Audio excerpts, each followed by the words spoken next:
just gets worse and worse and worse and worse. Is Aggie coming on? Yeah, she will be. She just switched over to her laptop. Yeah. Okay. So if you guys don't know who Gypsy Crusader is, Gypsy Crusader is he's basically this Nazi like fascist streamer, and he's just made his career off being racist and calling for like the beheading for like who like Ilhan Omar, I think he called for her beheading and like does like really disgusting things. And he's done this because of one bad day, which what we were talking about earlier. Yeah. If you guys heard of Catboy Cammy, he's like him.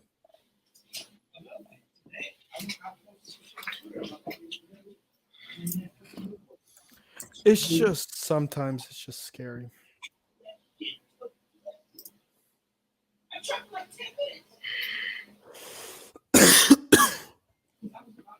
Right. It's gonna be bad. When is IB Coalition coming on? He's not. He won't be. This is a forum for Black people to discuss Black issues. So that's why we're gonna have Black people like me, Aggie, and Miles to discuss issues that affect us. Yeah. Hey, Aggie. Hey, is my audio still messed up? It's good. It's good now. Okay. It was just giving me a little bit of feedback. All right. Let me go get my taquitos from the oven. Hold on. Yeah, it's just scary sometimes, bro.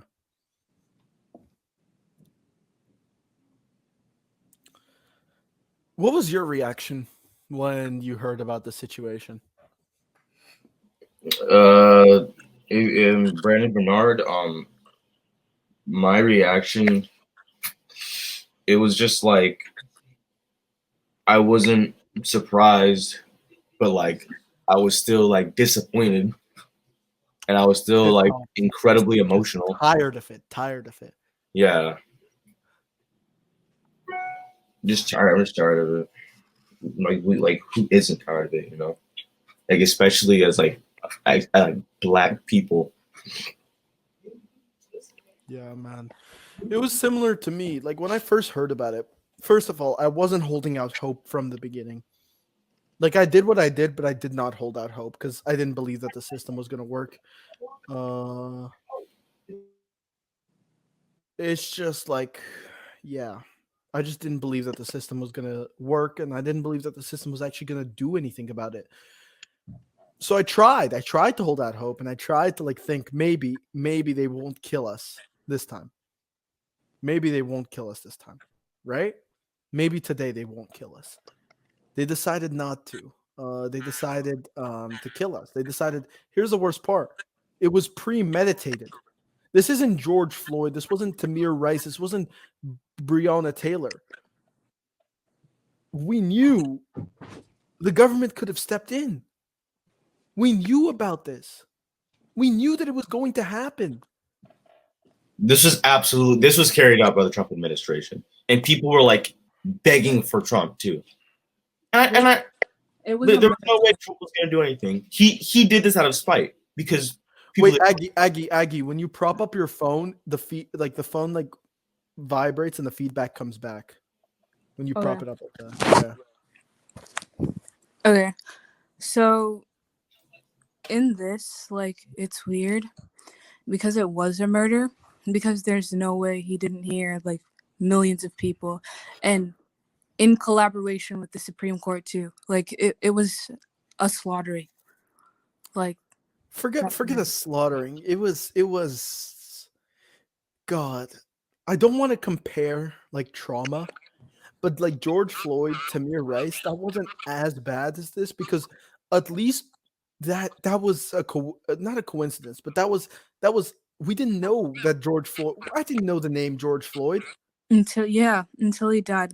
I think that's like why this one kind of hit us all very hard to the point where everybody was crying, because it's like at this point, like the only thing we could do was watch, right? It's like like I don't want to compare it like you said, but like it's like in this I'd make the analogy that the people who watched George Floyd die in like real time. That's what I feel like the That's what black all of America was. was, because like we just watched, and this time it was like it was rubbed in our faces because we could do nothing like at all. And it's like they did it to prove like, hey, we don't care what you say. It was It, so much worse to me because I decided to be the dumbass and I decided to read a little bit below, like read a little bit more. I mhm. read the Supreme Court case. Horrible. Oh my god, disastrous. Like Sotomayor, she abstained, right? And Mhm. she didn't vote, but she agrees that the ruling was flawed, like the original ruling was flawed. Mhm. She agreed, yet she abstained. How can you agree that a system's flawed and then your argument against it is just saying, okay, but I still can't fix it? Yeah, like And 6 other justices who chose to make America complicit in war crimes, make America complicit in death. That's what America was complicit in yesterday at 9:27 p.m. We weren't America. We were an America that chose to kill one of her own citizens for nothing more than a political ploy. and like it's really horrible because I want to have hope for like January 15th, but after this it's like they've already shown like they have no qualms about killing one innocent man. So like why are they going to care about another one? I don't know.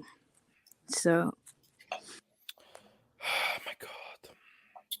My only hope for the Biden campaign is that they chose to play politics with this. mhm. I don't respect that decision, but I hope that that was the decision and not that they actually like actively chose to ignore this for no reason. I'd much rather that they played politics with this and that they thought to themselves that if they were to try to like step in, it would harm them in some way and that they could help more African American lives after January 20th.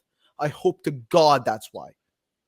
I don't like at this point I feel like both options are completely viable. I feel like even looking back at like everything in this country, like everything has been anti-black. So like I don't know. It just feels all like I appreciate my white allies, I do, but at this point it's like I don't know, like I don't want to be a defeatist, but like what else can we do? Like what else?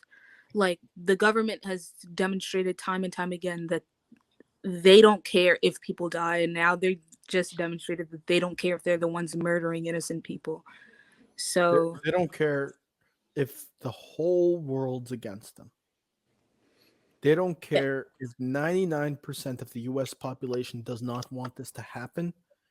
They don't care if we know that it's coming. They don't care that they're the ones doing the killing. They just and don't care. it's I don't know, like at this point, like I feel like after like just hearing that, like it was just like silence. It felt like silence over the whole world because like people forget, and even the I had people when I posted on my Snapchat, like I don't care, swiping up and being like, oh well, he shouldn't commit the crime. Bro, do you honestly think, one, he didn't even, and two, do you honestly think that if about four, like millions of people come and tell the government that is meant to work for them, please reconsider doing this thing, just reconsider doing this thing, and they don't?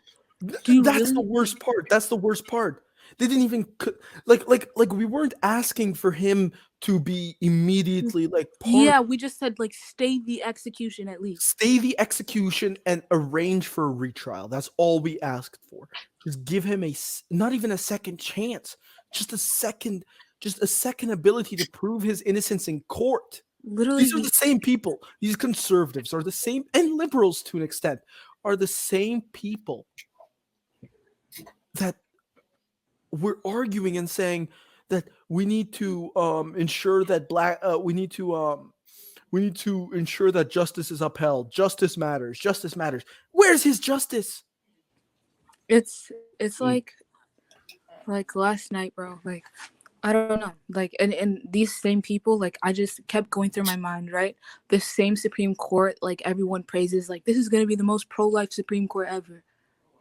They murdered a man. Like that's the only thing you can call it. They like purposefully murdered him, and no one was asking for anything else other than just don't murder him. That's it. Not even just don't murder him. It wasn't even that. That's the worst part, Aggie. It wasn't even that. We didn't even say don't murder him. Go ahead, Mouse. Conservatives, they do not care about justice by any means. When they mean justice for all. No. Here's what's ironic. Here's what is super fucking ironic.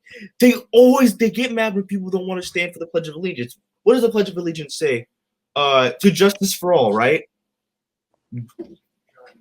It's just like, and I kind of feel dumb because like even like as like the person I am, I know like not to trust the justice system, right? But you did. But even like here then I was sitting there, like I was eating, I was like, I'm confident, like millions of us were like, at least like even like 30 minutes before the execution, I was like, maybe they're just like not leaking anything. Like when they wouldn't say anything, I was like, maybe they're just not saying anything because they want to keep it quiet that they're not killing him, whatever. And then at 9:27 hits and the guy tweets and he's like, he's dead. It was just like whatever last hope, like not even in the justice system, whatever last hope I had for anyone like Died. in politics, anyone like in that realm, any senators, any congressmen, like I don't care, like everything died. And like I know this might be a snowflake position, but at 9:27 AOC was tweeting about her sandwich and her lunch, and I was just like, are you serious? Like I think that's mostly what everything revealed to me, maybe. Like, You know how they said, like conservatives said, and this is the only thing I'll agree with a conservative on. BLM is only when they want black votes. this is what I meant. Like when I said we're just refugees in everyone else's political project. Like the black as like an entity is just something that people put on to boost whatever movement they need, and then they discard it.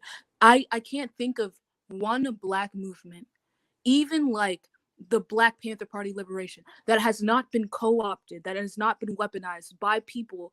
Whitewashed. Yeah, like I can't think of one. Even with like Black Lives, like every time there has to be a reaction, and even now, like that's why it's I hate like being in this space of I can't look at white people the same, because they can go on Twitter and they can just tweet like rest in peace, and then their next tweet is like, look what I had for lunch today. Like it's like a fucking curse. Like this doesn't swallow their every being. If you guys saw me on my own like personal TikTok live, I didn't go live on Twitch because I didn't want to sort of make people think maybe I was like doing it for attention. So I decided to go on TikTok because I was thinking it would be a smaller audience. I was bawling because I had to turn to my brother. And by the way, I'm fairly white looking, right? My brother is white passing. I had to turn to him and he asks me a question. He turns to me. He's like, MJ, can this happen to dad? What do you say to something? Exactly. It's like I don't know. It's what like do you say? Like what am I supposed to tell him? No? No? Should I lie to him? This has been happening since I was 8, like 2 months, or like in June when George Floyd died and my brother had to go to college. I watched my mom, who is one of the most conservative women that you will ever meet, very like near paleocon level, bro. Even she like just sat down and like flat out sobbed. Like, do you know what it is to watch your mother cry, bro, because your brother might die for no reason? Like do you know what it is to cry? Like no matter how much theory I read, no matter how much like fucking high intricate shit I watch or how many essays I write, you'll always be seen as it doesn't matter. Like it'll all just boil down to like why? Like why do they kill us? Like why? Like everyone can theorize like what racism does, the structures of racism, how. No one, like why? No one knows. No one knows. It's Miles. like, go ahead. It's like it's not that I could die in the same fashion. It's that like other people I care about can die in that same fashion. Yeah, for me, honestly, I agree with you, Miles. Like for me, and I know a lot of people say I'm not black. First of all, I don't Mhm. know where you guys get that from, but beyond that point, I don't experience the same things that Aggie does or that Miles does, and I'll admit to that. I have privilege because I'm light skinned. There is a light skin privilege that is out there. Yet I still experience things. And beyond that, I am deathly afraid for my black father, for my black grandparents, who thankfully are in Algeria. But Algeria faces the same issues that the US does right now with regards to systemic racism against African people, especially against black people. They just call it colorism, we call it racism. That's the only difference that there is. There's just so much horrible things happening and we don't know what to do. Like It's like it's like it's like it's like we're in a boat that's sinking, yet we are not the ones who put us on the boat. We got put there. It's not our fault that we're out there in the stranded in the middle of the ocean. But the boat's sinking and we're sinking with it. And there's nothing we can do about it. and it's like I'm black, so no matter what, like my children, if I choose to have them, will be black. How do I sit down with, because they kill us as young as 5 and 3? How do I sit down with my 5-year-old and explain that he's a threat to grown men? How do I sit down and tell him, hey, when you meet an officer, this is what you say. Put your hands up. Say, officer, can I reach for my wallet, sir? Say, officer, I'm going to step out of the car now, sir. And even in doing all that, people have died. So like, And that's where my light skin privilege comes in, Matt. yeah. That's like more than anywhere else because I still experience police stops. I experience racism. I get called monkey. I get called the N word. I get called the C slur. You name a slur, I've been called it. I experienced racism. I've had like white women and like specifically like, white elderly women stare at me differently. I've had people like cross the other street. I've been told that when I wear a hoodie, I look threatening and menacing, etc. But where my like light skin privilege comes in more than anything else is that I won't bring a kid into this world who's gonna look black. Mm-hmm. Wait, Mark, bro, why is Mark in chat? Is he supposed to be on the stream? Yeah, you're supposed to be on the stream, dumbass. I sent you the link. And like, it feels like, I don't know, this happens every time. Like, first I cry so much, and then like for the No, following weeks, it's just nothing. Like, no reaction at all. Like, it's scary. Like, Mark, come on the stream. Nobody cares if you look clapped. Turn off your camera, dumb bitch. Join. she gets pulled over just so I have evidence of anything. Yeah, exactly. My mom told me no matter what, when I go out in public, she ingrained it in my head. She said, "Pull out your phone and record because it's already there." Like, once you have black behind whatever you are, the story will always be flipped against you. It doesn't matter. The like even after examining all the evidence, and I will even go as far as saying that Brandon Bernard didn't even deserve a life sentence, right? I would argue from a purely legal perspective, 25 years would be a hard line sentence. Yeah, From exactly. and beyond that, I want to talk about this idea of black changing how you look, right? Changing the story. It's like an alchemist stone, right? It changes gold and it changes things into gold. But the issue is that it changes mundane objects into weapons. It changes a banana into a gun. It changes a sandwich into a knife. It changes a phone or a wallet into you reaching for your weapon. It changes your ID into a fake ID. It changes a $20 bill, a real $20 bill, into a fake $20 bill. It changes an upstanding citizen into a thug and a criminal.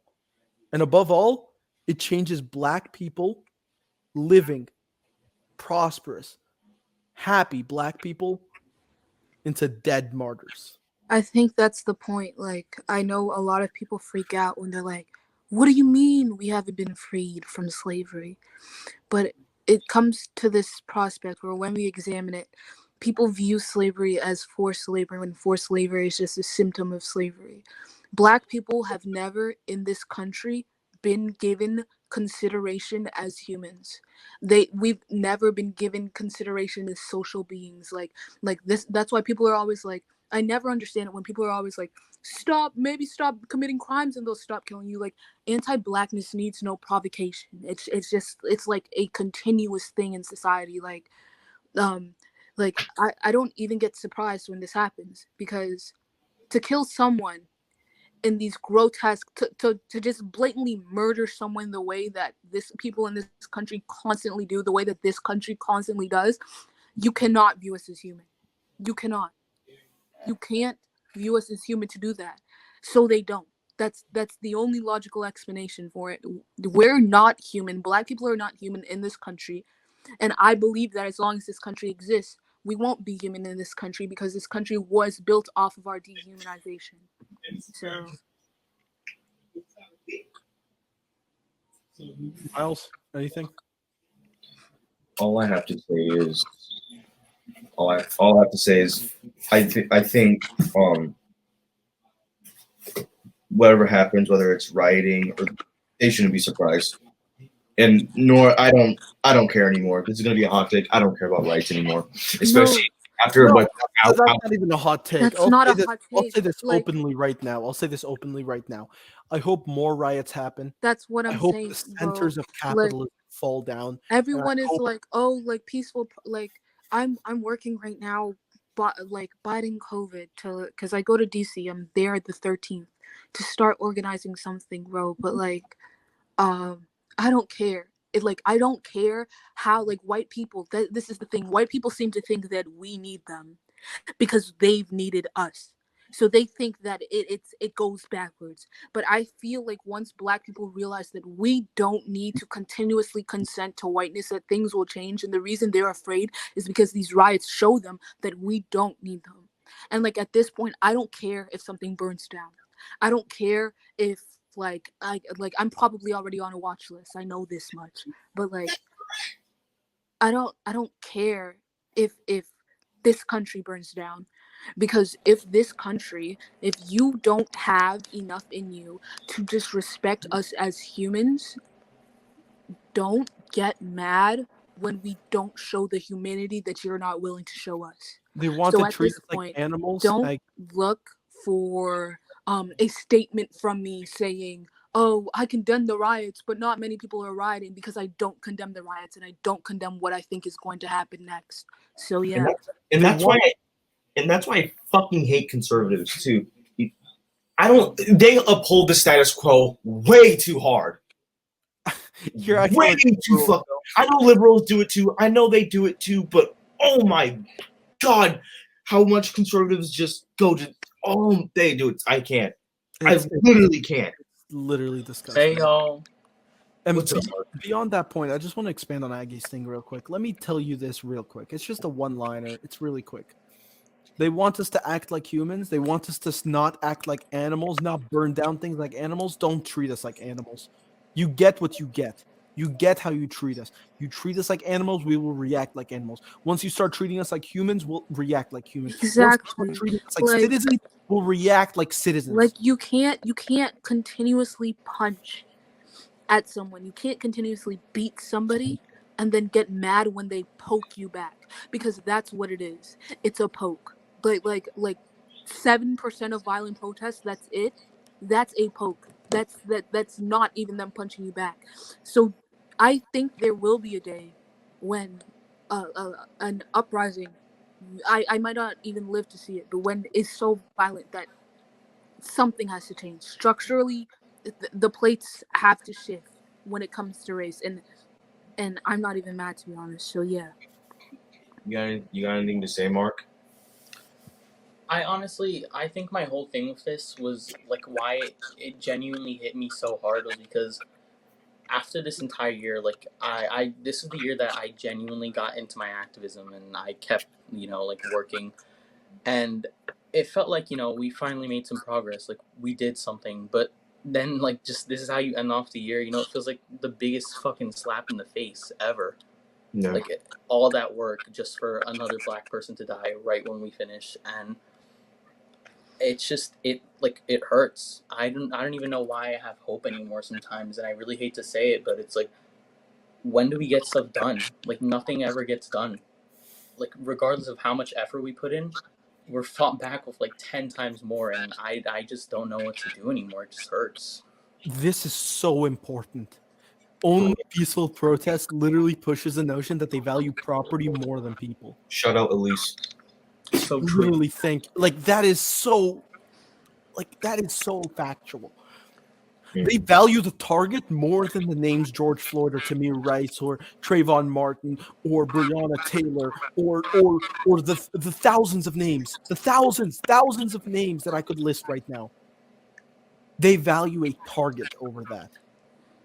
Do you remember how long they spent on discussing targets, discussing literally Walmart store? But small The fucking Target, bro. Do you remember that one Target store at the beginning of the George Floyd In protest Minneapolis, I riot? didn't give a fuck about It was that Target. one store for the killings of lynchings. I'm not calling it a killing. It is a lynching by all possible metrics. It is a lynching of black people. It is a murder of black people. It is a systematic genocide of black people. That's what we're gonna call it. Let's be honest with each other now. Like, come on, America. You want to blame other countries of genocide? You entered Iraq because you thought that they were committing war crimes. You entered Afghanistan because you wanted to protect yourself from Osama bin Laden. You fucking invaded Korea to spread democracy, motherfucker. You push HR 6210, the Uyghur Forced Labor Prevention Act, upon China, which is, by the way, I stand by. It's still a good bill. But why don't we apply that same bill to the U.S.? Why are we treating blacks as second-class citizens? And this is gonna come off very like brutal and hardcore. So this is a trigger warning for like language that references sexual assault. Watch TOS, by the way. Okay, but like black people, like we have been used, degraded, abused to the point where, like, I was reading about it, right? We've never made the switch from cattle to man. We have not made that switch. So black bodies are constantly used, constantly worn, constantly like spit on. And I will come here and I will, like, I don't care if you think this is radical. At this point, if you are white and you refuse to reject your whiteness, not you being white, but the parts of you that uphold white supremacy, I regard you as a racist and I regard you as a white supremacist. Like, that's not extreme for me to say, because I don't think that's a hot take. Yeah, that's true. Because at this point, right, it's like, I don't know, like I can't detail everything that's in my mind, because it's like the abuse, the constant violence, like it's a constant, like, it to be black is to be constantly subjected to violence at every point in your life, whether that be verbal, emotional, sexual. It's to be constantly subjected, and it stretches so far into absolutely every plane. We have things such as negrophilia, which is where we see people who are like white boys in the north, where they take black culture and they twist it and they kind of pervert it, but they'll reject black bodies. And then we have like negrophobia, which is like maybe like people in the south where they use our bodies, and they're very fast to use our bodies, but they reject every part of our culture. And blackness and whiteness, it's constantly warring, because whiteness is a structure, will constantly expand to uphold its whiteness, but blackness is also trying to be grasped at by these people who, for some reason, don't want to reject their whiteness, but they want blackness, because like to be black is to be labor. Like I truly believe that until like this country is not this country, I don't know how that happens. Racism or anything, it won't cease to exist because it was built upon the degradation of our bodies. I don't know. I want to discuss this. Can we please? I saw I so can. many white content creators be either absolutely quiet, and they can afford to do that because of the privilege they have. It's actually gross saying nothing at times like this. It's actually a problem. Let me expand that a lot further. I saw people posting videos. Like, I love Finn. Why a Santa video? And like And some other creators too. I can name a couple. Me too. I think the it's only genuinely. the only white person that like I saw that actually had like a positive reaction to this, right? Is Connor. He posted a video about like jokes, right? And of Mhm. course, disgusting. I call him right after he posts it, and I tell him, Connor, it's a horrible video. You can't have that up. He said, I didn't know that he died. I apologize. I thought that the comment was enough. He took it down. That's what white people need to do. First of all, you need to understand and listen to black folk when they tell you this is wrong, this is not okay, right? Like, again, I still don't think Connor was right at the beginning, but his response after is exactly what every single white person should be. And Listen also, to what he did. can we talk about white leftists? I'm sorry, the way the Just gumption name they drop. have, Just name drop. it's disgusting to me to attack white liberals for maybe so performative. But you don't even think to examine the own white supremacy within yourself to the point where you will use somebody's death like the only thing, there is nothing to justify that, where you will LARP to the point, I don't know how deranged and twisted you think in your head that maybe you or possibly you as a privileged white man are going to lead the revolution or something, that you will leverage a man who died not even 10 minutes ago, who was slaughtered by the state, to gotcha some liberals. And And it's gotten to the point where just because leftists think that they are leftists, and it's white leftists, they think that they can overstep, and then they scream identity politics when you're like, this is not your place, and they go, oh, this is identity politics, because at this point, Adrian brought it up, right? This idea of like the way that Harrison worded his tweet, it's almost like he wanted the man to die. It's almost like he was hoping bro, Brandon Bernard would die as a political ploy. Like he dehumanized the man completely. You know that, right? Like there's no questions about it. In the eyes of Harrison, in the eyes of white leftists that tried to like propagate this message about spreading awareness, which Harrison's not the only one. Yellow Parenti, some exactly, other, bro. right? Like they're pushing. They're saying literally what they're saying is, "We told you so." To a grieving community, they're saying, "We told you so." like They're using him as a ploy. He's nothing more than a chess piece to them. MJ, And let Ziora in. it's like Huh? I don't know. And But I think what just made it worse is that like we were all mourning on the timeline. We were all upset, and then like why would you ask that question? It's just so disgusting. Like like I don't care. Like we're not fucking idiots. You know, we know exactly, petitions like aren't gonna be the fucking tool for that's what black I'm liberation. But it's like why like we're down already. We already know no one cares for us. Why remind us? Why No. kick us while we're down? It's so annoying. And this is my problem, especially with white leftists, because I don't care at that point. Most of them are class reductionists. Yeah. Most of them only. No, my thing with Harrison. Wait, first of all, Yellow Parenti is a leftist. Yeah. I Apparently. don't know what he is, but He was being really anti-black in my mentions like last. Ziora, And in mine. Ziora. He's one of those leftists that's misogynistic, anti-black, anti-LGBT. How are you a leftist misogynist? How is that possible? I don't know. That's so ugly. And it's just like to the point where you are the only thing I'm sorry, like this is my problem. I was going to speak on it with the what do you think the system and systemic racism is? Yes, capitalism. But people think that after capitalism falls, they think that the only dynamic that exists that perpetuates on inequality Inequality is class. is class. But that's not true, and we see this because unironically, why are you a leftist perpetuating white supremacy? No, Like and all of No, those no, tweets, you spit on black people, bro. Like that's what you did. Aggie, I messed up on this because I'm still kind of new towards leftism, and I said that like racism is only propagated by capitalism. Kosher corrected me on this, and Kosher told me, he said, "Oh my God," he brought up this incredible quote by I think Sankara, right? Um, he said, uh, it is not my issue if you want to lynch me." Like this is a quote from Sankara, right? It is not my issue if you want to lynch me. It is my issue. It is my issue if you have the power to lynch me, right? And that's what capitalism allows: the power of racism.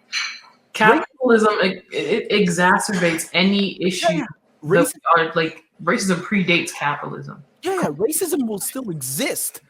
Capitalism, in its current sense, allows for that racism to continue and to give power towards majority groups over minority groups.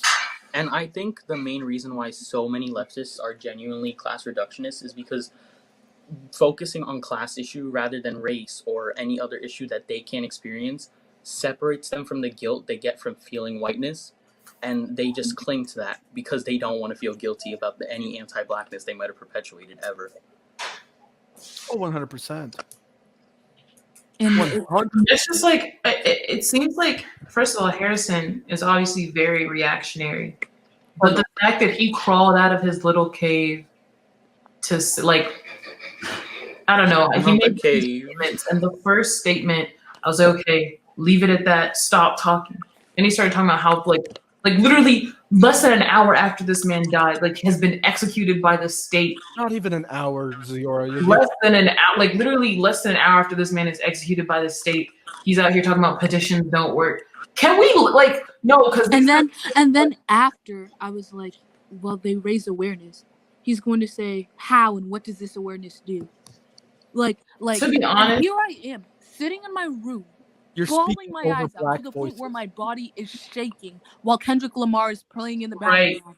having to explain to this man who is supposedly so well read, who is supposedly so knows so much intricate and high theory and knows all about his ideology, about how awareness can sometimes maybe, if anything, it just went and showed Brandon Bernard, hey, we heard you. Even when you died, we were here with you. Like, you're not dying alone. If that awareness brings just that, I don't care about anything. That's enough for me. I was very disappointed in a lot of like the left-leaning creators, Connor, Finn, Ilya. Like, I don't know, like I know he went live to like talk. I don't know what that situation was. He went live to talk about whatever. With Ilya's live, and I'll defend him because I know the situation. With Ilya's live, we went live and we talked about the situation, kind of like this, and he didn't even talk. It was mostly me and Miles talking for about 30 minutes, 40 minutes, and then after it just felt weird because like he like literally he knew that Brandon Bernard had been executed, and after he found out about this information, he was tweeting about Drake in a J Balvin video. Yeah. And I was like, are you serious? Like it was just weird. And it I was was like on the internet and I'm scrolling. Finn is posting walls of text on Santa Discord. Yeah. Connor, like no. Connor's really actually pissed me off because he posted a TikTok, and he knew because he commented on his TikTok, "Rip Brandon," and then like what that like got to me, and I that really like no like that specifically. And then he like posted 2 videos, one on his main and one on his spam, and he didn't take the one on his spam down. And I got over 100K likes. I looked through the comments. Nobody was talking about like it was just. We live in two worlds. Exactly. Like how are you living like life is normal right now? Like how are you walking around like we live in two worlds. Speaking on the two worlds, like this morning, Ziora can attest. I was in class, like literally, like, I like was just adamant. Exactly, People Morgan. were presenting their stuff like nothing happened. Everyone was, they were talking about fucking hot chocolate and whether or not you like whipped cream or marshmallows. And I'm sitting here, I'm like, how the fuck do you sit here, talk about shit like nothing, like no, like a man wasn't just fucking systematically fucking systemically executed by the state, act Link, like nothing happened, just say it, talk about Mark. fucking hot chocolate while we're over here grieving, we're over here mad. Like, This I is not literally the could first not time it sleep. happened. Me, Mark, Faith, Morgan, and Leah were like texting until like what, almost 9 a.m. Me and Faith's time. Like, I could not sleep. Like, it was just weird because everybody was like life as normal, and it's like the same people that have Black Lives Matter in their bio didn't say anything about it. Once the trend is over and the guy dies, they don't care because they were the main. That's what it is. Because bro. Ziora, They posted the petitions. They posted this. They posted that. It failed. Rick Brendan. They move on like it's Juice World or X or what. Like, that's what it reminded me of. And I said that to Because Morgan. no, He was because you cognizant want of to know it. what it is. This ties back into it, right? We are objects to them. So once we can bring them something, whether it be their fulfilled quota of social justice, whether it be music, whether it be anything, once we fulfill that, they throw us away because Yeah. we are objects, and it is two different worlds. Because I remember like how surreal it was when I was like, "Oh, did your mom give you that talk too in 5th grade?" And all of my white Right. classmates were like, Just "What no. talk?" It was And I was like, when Trayvon Martin died for me. That was when I was like, I had to have. for me, it was when my mom, because I'm so light skinned, right? My mom just told me this. She said 2 things. First of all, don't mess around with cops. She knew I was a smart kid, so she just told me that. Don't mess around with cops. Don't try anything funny. Don't even try something like that. The second thing right after that, shave your hair. Get rid of your hair right now. You look more black, and I cannot have my son go out there looking more black. That's a risk to him. Right? Yeah, and I actually I can like literally I agree right along the same lines, MJ. Like, I used to live in Newark like a while ago. We moved a few years ago, but my dad like literally sat me down. He's like, if you ever get pulled over or anything, you just comply. You don't do anything stupid. And even to this day, my mom has me cut my hair really short because she's like, and I quote, "I don't want you looking too black," which it just hurts because like that's my identity. Why do I have to try to suppress my identity so that the world doesn't view me as a threat? And it's like along the lines of two worlds. Like, white people are walking out there, not even just white people. Like, I literally, I just had a discourse on this earlier. Just non-black people in general walk out like nothing's happening, but then we have to walk out, watch what our fucking hair looks like, just so we don't get killed on the streets. Like, it really is just two fucking I've been putting on hoodies because it's been getting cold, right? And I realized with my hoodie on, we have a couple of security officers at our school. Every time, I've been followed by these police officers with my hoodie on. Like when I say followed, I mean like the man's just sitting there, just watching the hallways go by, and he just turns and follows me. And I go into the lunchroom because I'm going to go eat lunch like any other kid. But I'm a black man with a hoodie. That's enough for them. No, I mean, like, adding on to that, ever since the protests erupted over like the summer and everything, every time I walk around, I live in like a rich white suburban neighborhood. I'm not even gonna deny I get privilege from that, but every time I walk around my neighborhood, my white neighbors are always watching me. Today, actually, I texted our group chat about this. I was walking my dog and like I passed by this one white guy's house and he like literally went near his car and pulled out his phone, and I don't think I've ever like sped walk faster in my entire life because I'm like, holy fuck, like what? And he was side eyeing me the entire time. You know, I wasn't like I always gaslight myself with this stuff. I'm like, am I just being like over dramatic? But I was genuinely just like, holy fuck, like what if he calls the cops? And I don't think I've literally ever walked faster with my dog. So You know, wait, that's another thing too, right? I mean, kind of like, we from birth we have been told like you're angry for nothing. Like, why are you reaching? To the point where when we are the only race of people where when we get uncomfortable about something that perhaps is not too out there, a microaggression, we gaslight ourselves. Like every time I go to post something where it's like this doesn't look right, you gaslight yourself before other people can do it because you already know it's coming. I think that like the idea of like not knowing when somebody's being racist to you is something that happened to me big time. Like Ziora and Mark and like in a group chat, right? I had to ask them what is and isn't racist because not only am I black, I'm autistic. So it's a 2-for-1. So not only do I not understand like the racism that's coming at me, I get a whole lot of it. So like for example, one of my teachers said that I looked threatening and menacing. Quote, I looked quote threatening and menacing to the school environment because I had my hoodie on. And I didn't think that was racist. And I asked Ziora, asked Mark, asked the other people in the group chat, and they're like, of course that's racist, right? Mhm. A teacher once said that I behave monkey-like, right? What the fuck? I just thought that it was like, oh, monkey-like. Oh, you mean like I'm just eccentric. I just like jumping around, etc. Right? Apparently, that's racist. One of my I've had experiences like that, but it's more so when I was a child coming into middle school, and now I look back on these things and I'm like, wait a minute. Exactly. I posted something about it on my like friends only on TikTok. Like when I was in elementary school, I got like a significant role in some like winter play or whatever. Her name was Crystal Snowflake. I was so excited. I was so psyched. I went to one of my favorite teachers and I was like, I got Crystal Snowflake. I got Crystal Snowflake. She was sitting there, like, she looked me in my 8-year-old face and was like, that's one dirty snowflake. I didn't know what she meant at the time. And bruh,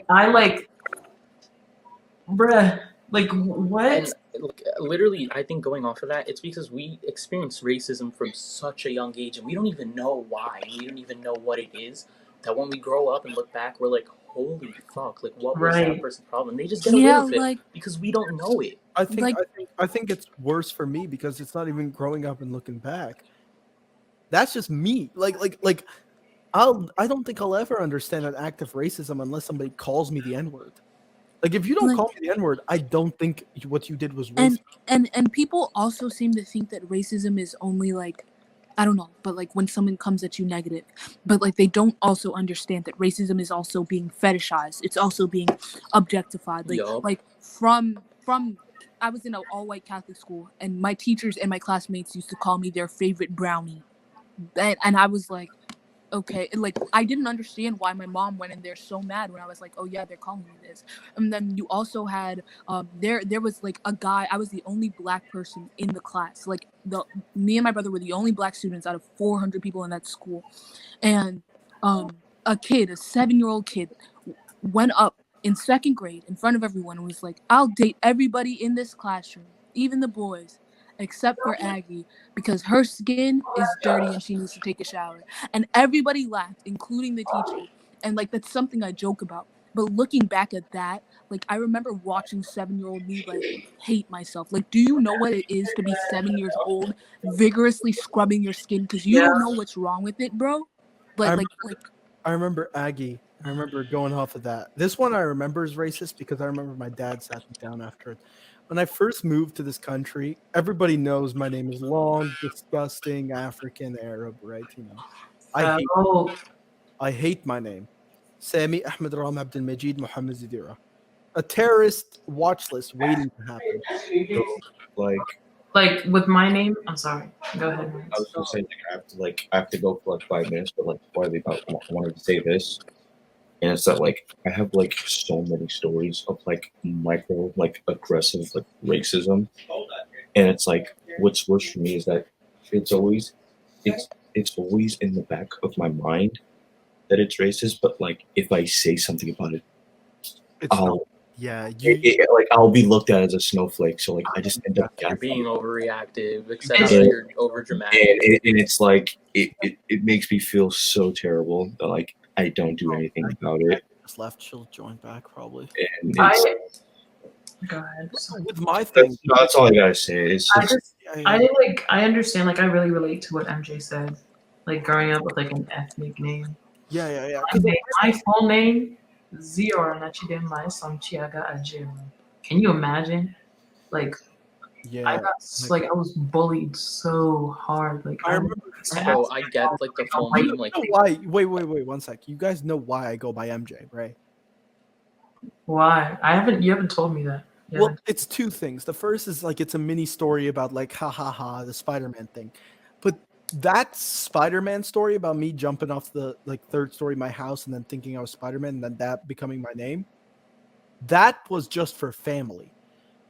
When I chose to take that name and apply it to everybody else around me, was my first day in an American public school.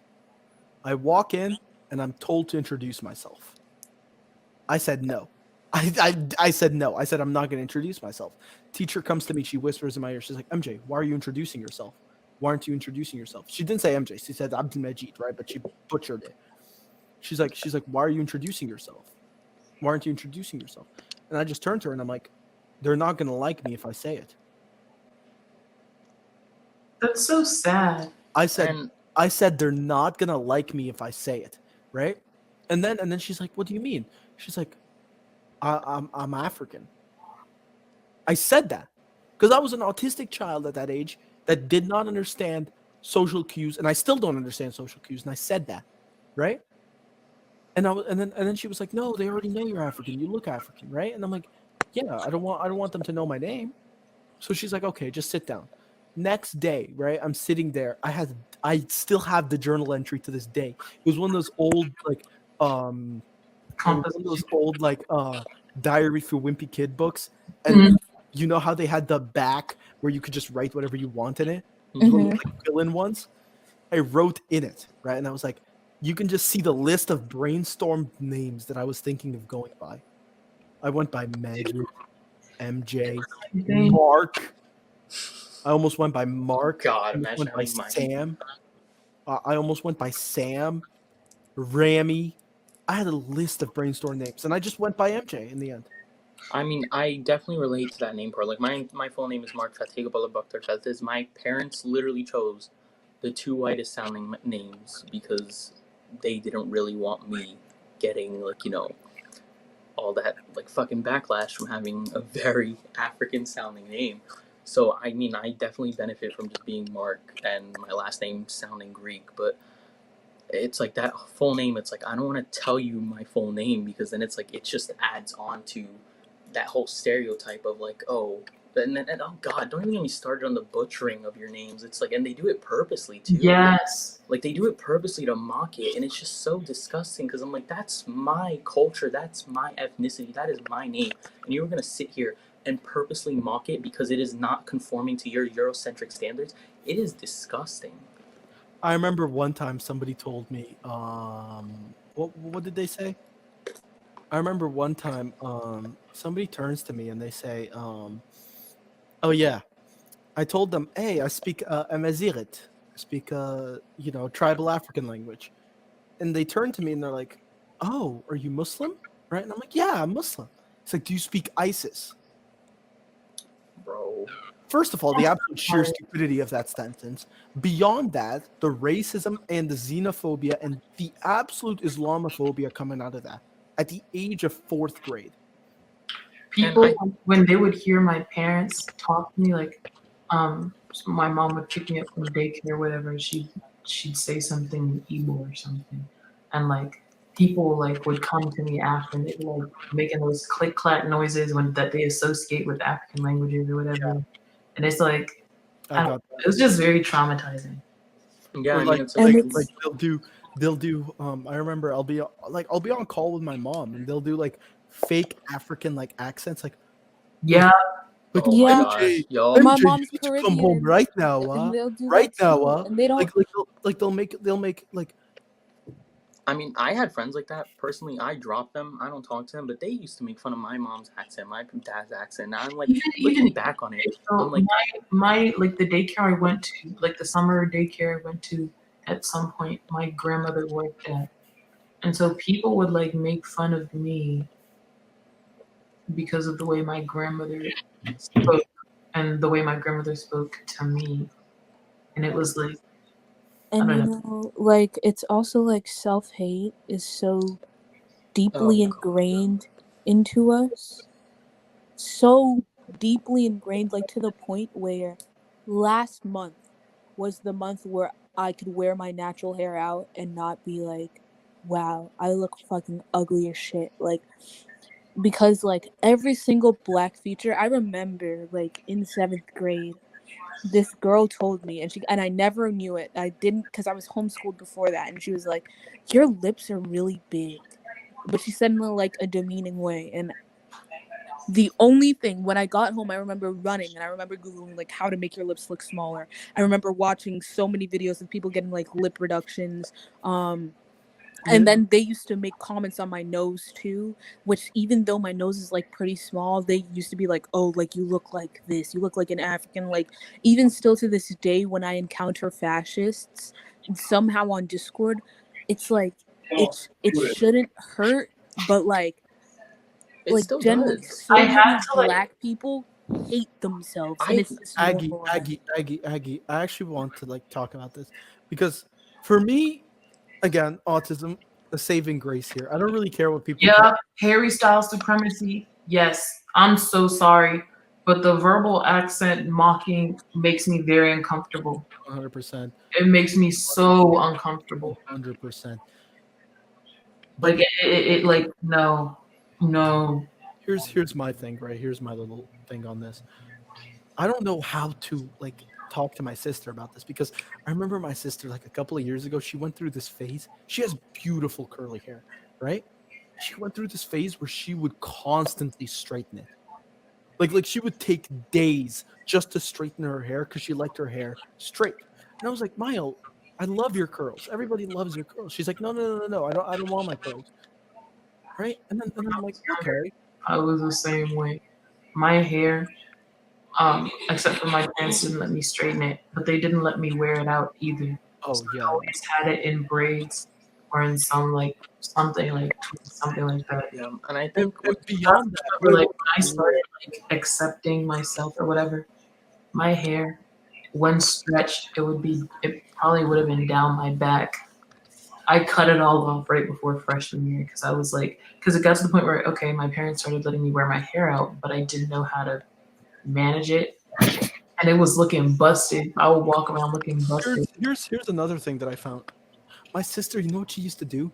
She used to put lemon in her eyes. And I'm like, Mile, what the hell are you Oh, I did that too. Bro, I Mhm. did Make that your eyes too. lighter. I I used to did that always too. open I my used to do that. eyes like and Yeah, put yeah. yeah. And I used to watch there were these videos on YouTube like subliminal message to give you like subliminal like whatever Exactly, to give bro. you How to green like to eyes. straighten your hair, how to get Yeah, like doll yeah, like to features, how maintain. to lighten your skin, bro. Like See, here's the issue. Here's the issue. You know what I did? I did that, except I put there's a product that you can buy, right? And in Algeria, it's really like it's become a big market because a lot of like black people there want to like hide their curly hair, especially if they look light skinned like me, right? It's called oh my god, I forgot the name. But Is it like a relaxer? huh? Is it like a relaxer? No, you just put it in your hair and it makes it straight. Relaxer? That's a that's a relaxer. relaxer. I don't know what it's called, but My bruh, one time like my mom tried to relax my hair and I was like 4 or 5 years old. My hair started falling out last time they tried Bro, to chicken. oh, don't even get me 100%, like 100%. I use a keratin. Keratin is what we call it. keratin. Keratin. Shut up, Mark. Shut up. No, but like on It's that like No, a no, self-hatred no, but aspect. genuinely, I used to do that all the time, right? And hell, I only started wearing my hair like fully curly until like 2 years ago, really, when I started growing my hair out. Because I used to just shave it bald, or I used to like try to get it like straightened, right? And I think like on that line of self-hatred, like I oh my god, like I still deal with it. I'm not even gonna sit here and deny it. I still am like holy fuck, I hate this. And I think up until like recently, I never ever like my hair was never longer than 2 inches. Like if it ever got longer, I would cut it at home. Like I was like, I don't want my hair getting long. I don't want my curls showing. So like I like up until recently, I never started growing out my hair, and like I never really took care of my hair because it was never that long that I had to take care of. I mean, like I think I started learning how to properly take care of my hair maybe like last year. I did that. So, oh, don't even get me started on your can too. Let's talk about it. Anyway, yeah, I used to. Okay, so there are these massages you could do. Like I literally looked into it. There are massages you can do to make your nose bridge more pronounced, and like literally, when I was younger, I guess I don't want to say I grew a nose bridge. I didn't really have much of a nose bridge, and like I was so upset because I was like, obviously, this is like very Afrocentric, West African sounding features, and so like I would do these things to like make myself look different. I used to like really want dimples too or whatever. I used to do those fucking dimple massages, whatever. Like I just really wanted to change my appearance. So I looked into all these different ways. None of it worked, but it was just like it's just depressing. It's very depressing. And also like skin bleaching culture everywhere is very much prevalent. So it was just I don't know, growing up around that is very sad.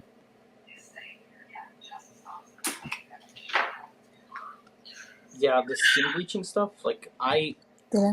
along again, like going back to that self-hatred stuff, like I have lighter skin, than the average black person. So when it comes wintertime, I get way paler than normal. And I like when I was younger, I like love that because I'm like, oh, now my skin won't be darker. And I'm like, holy, like looking back now, I'm like, that's disgusting to have to like to have that ingrained in your And head for so long. sometimes I hate admitting this, but I have to force myself when these ideas come into my head to not be like when people would like because I'm lighter than my family, I guess. When people or like when they'd be like, oh, like you have good hair, like I had to. I've gotten that now. Like I used to have 4C hair before I started dyeing my hair. And now it's like 3A, not 3A, 4A, 4B. And now I get those good hair comments. I'm like, it did not grow out my hair like this. It's just called damage. But like it was weird. It's very odd. And a part like a twisted part of you because we live in this world where being white is like the norm, like even now part of me when I get the comments, like I feel like some type of joy and I have to force myself to be like, no, like I love being black. Like I've had to say that to myself until it became true because I did not used to love being black. I used to hate being black. I used to go through a phase where even though we joke about it, like I would wear t-shirts on my head to emulate having straight hair. I used to Yeah. Yup.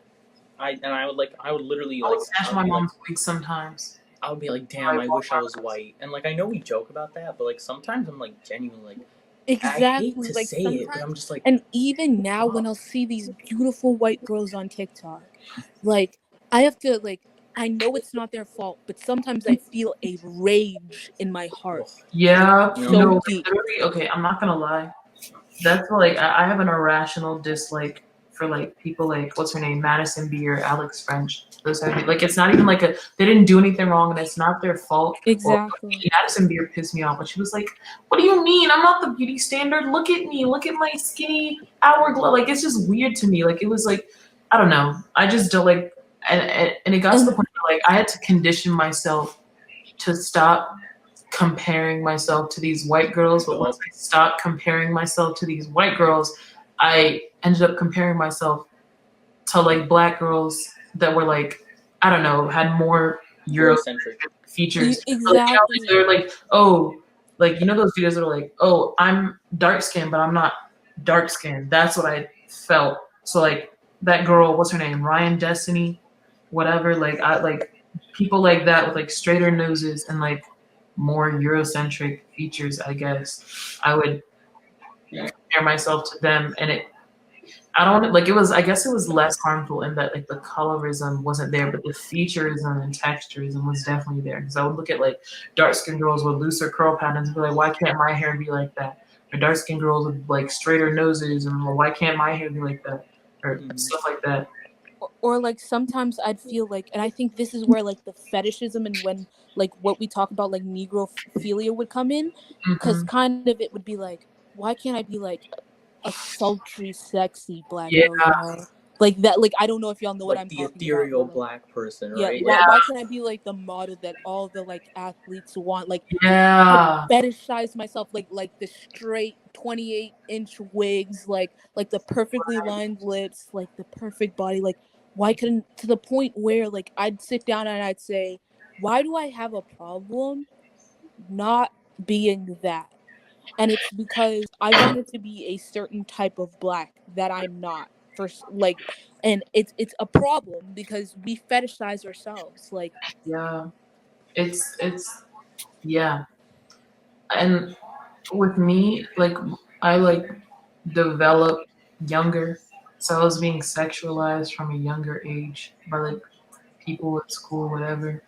It was just very, I don't know how to describe it. It It's wasn't disgusting. great. And it was disgusting. And it got to a point where like I didn't like even now sometimes I have like a hard time differentiating. Like it's like traumatic.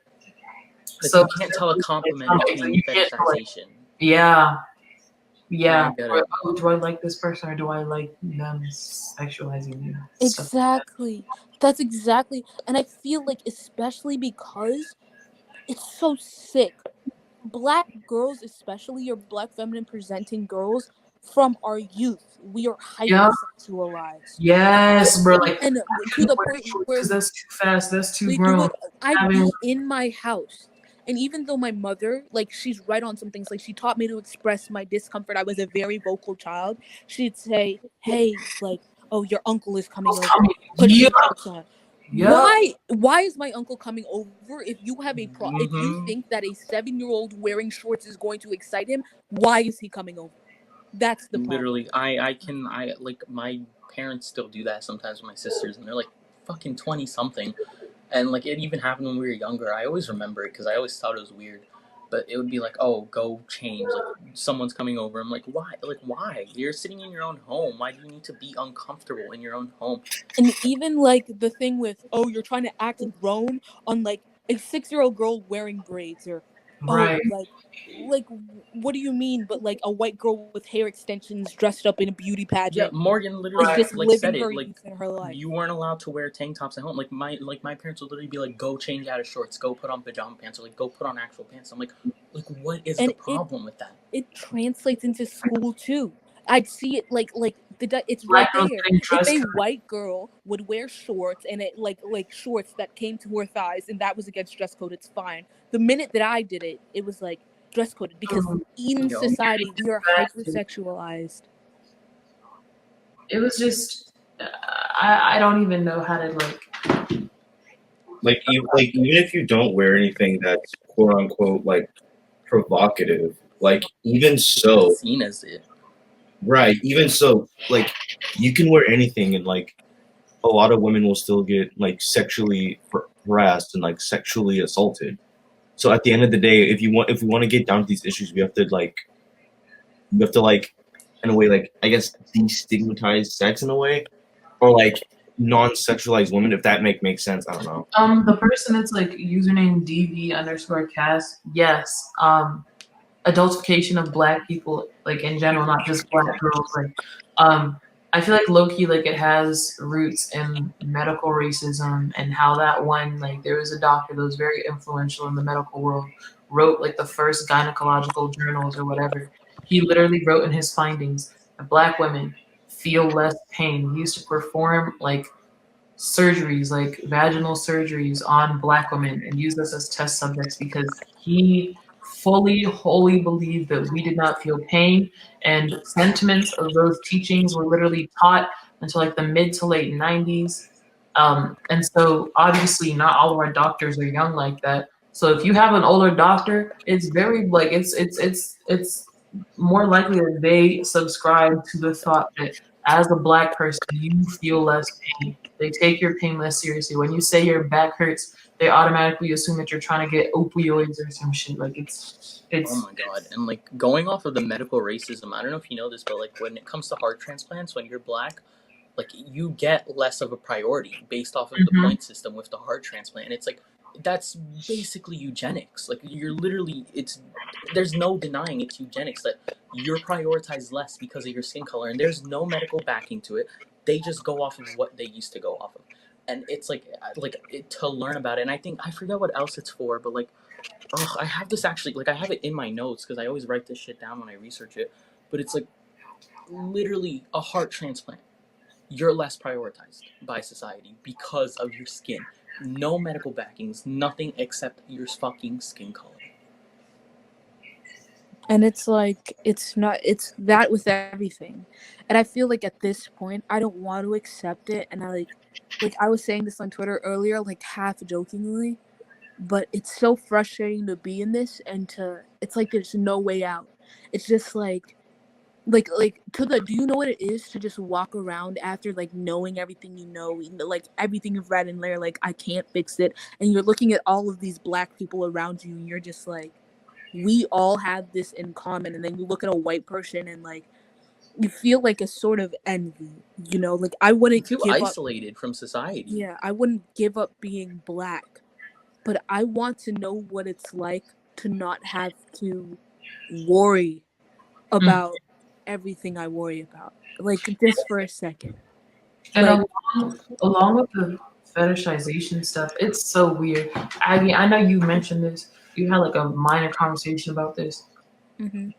Why are white nationalists so obsessed with us? Like black women, they're Bro, obsessed. like, aren't Exactly. they supposed to hate Like, y'all? Like, I'm so that's confused. what I was. I don't know anybody in the live stream that was on the Zoom that one time. I was on Omegle, and like this white nationalist dude, like all it was like trying to whatever. It's just weird. They have this weird internal thing of dominating the black beast or whatever, or No, like they have this thing of like or like they hate our men, but they love our what? It's so weird. Like it's like the dynamic. This is what I'm talking about between like negrophilia and negrophobia. It pushes and pulls. So you yeah, hate us, but like sexually you want us. It's very weird. And also, like, going off, like it's the same girls that like will sit here and vote for or like advocate for anti-black policies, believe in like subscribe to anti-black thought processes, but be like, ooh, I want me some BBC, this and the third. It's so weird. It's so weird. bro, It's like, disgusting. and Like going, like, that's disgusting. and going back to those stereotype things, it's like the angry black woman, the angry black man. It's like I like literally I never realized this up until recently when I was like sitting down with myself. I'm like, I purposely never get angry in public, and I never show that I much used to do emotion in that. public because I'm like, I don't. I like at this point me getting okay. I used to be one of those people that was like I was a quieter person before like I got into high school. And when I got into high school, I became very confrontational. And to this day, like I don't know, I guess it's like a defense mechanism. So people don't disrespect me because I make it clear that if you disrespect me, I will disrespect you and then hurt your feelings and make you cry and embarrass you in public. So don't talk to me, that type of thing. And but so I it's like guess it comes white up people do that too. So why is it a problem when black people? right, do it? exactly. Like I literally, I just like, oh, I was like, oh, I just have so much patience. I'm like looking, I'm like, no, I just don't want to be fucking stereotyped. And I'm like, but I have emotions, you know, like it's okay for me to feel angry at something I should be rightfully angry at. And like I found that whenever I actually showed anger at something, I always got gaslit. And I'm like, you're being over. Like, no, I'm not being over dramatic. Stop And invalidating black feelings. Like this is fucking normal. And it's like it's always okay when a white person does it, but it's never ever socially acceptable when a black person does it. in chat, somebody mentioned something about how white leftists are just as fetishizing but feel that they're valid in their fetishization because they're leftists. And I think that's absolutely true. And I don't know if y'all saw this. I made a whole wall of I made a bunch of wall of text TikToks like yesterday, a couple days ago. There was this one like white leftist males on TikTok, low key like I don't want to call it dog whistles, but they exploit black femmes to the max. Like they'll either like we see with leftist chump, they explicitly fetishize or with other white leftist creators, they'll use AAV or whatever, or they'll like talk about black issues. They'll be like, "Oh, I hate white people," and subsequently that draws black women, black femmes, or whatever to their platform, so they can make money. Meanwhile, they don't even like black people. They don't care about black people. They just literally use us for views, clicks, profit. Yeah, literally people in the chat are like, can I touch her? Like, oh my god, like ever since I moved to this neighborhood that's like majority white, every single fucking person at my school is like, can I touch your hair? Can I touch your hair? And it's like, holy fuck, like the microaggressions that are perpetuated in mainly white suburban areas because they don't want to come off as explicitly racist because oh, you know, you're the okay black person, so I'm not gonna treat you like one of the hooligans that are in the hood, right? So it's like, You're the oh good my god, the hair, it just gets so tiring. Like I don't know why I ever let this happen, but like up until like junior year, I would always let people like, yeah, go ahead, like, but it's not okay. Like it's fucking hair. Everyone else has hair. When I was younger, there was this girl, I used to get braids. There was this girl that she used to like, cause I would let my braids grow out sometimes. And one time like they fell out and I'm like in school. Yes, and by playing on our known insecurities. Yes, Tuesday, No. yes.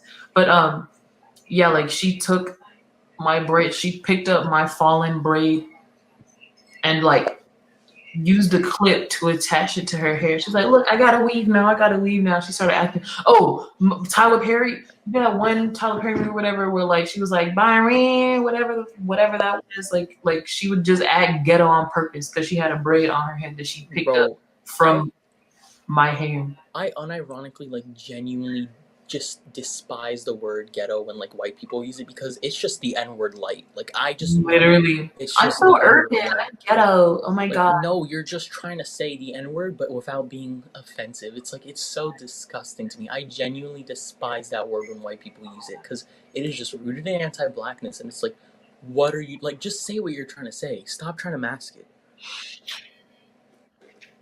I And I don't know agree if with anyone you. else agrees with me here, but, Almost. like, I quite literally prefer explicit racism over implicit, because I'm like, I would rather you just call me an N-word Same. right off the bat. Low key, like I notice Yes. my progression. racism, you can say something bad with the implicit racism. That's when you start gaslighting yourself, and it's like a mind, like it's like a mental, Yup. it's like messing with your brain.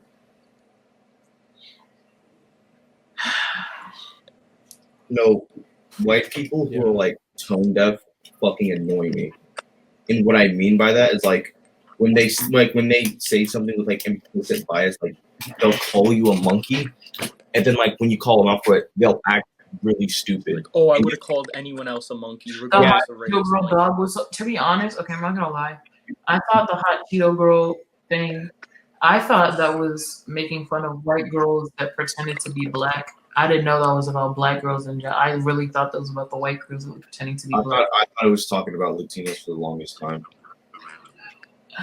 the hot Cheeto thing, I always knew it was like playing off the ghetto stereotype. I never. Yeah, I know it was based off that, but And that one trend of people like would like pull on black girls' hair, whatever, the yaga or whatever, they would Oh pull my on your God. ponytail. Yeah. Unfortunately, I have to end the stream because I have to leave. I think this was a great discussion. I had to go eat dinner for a bit, so I missed that. I guess just thank you, everybody. If you guys Bye, want to say bye guys. before Bye, you leave, y'all. that'd be great. hope y'all enjoyed and like. Yeah, I hope some I people hope some of learned. y'all took the words that we were saying. Yeah, Like, this is that's the key yeah. point there. Anyways.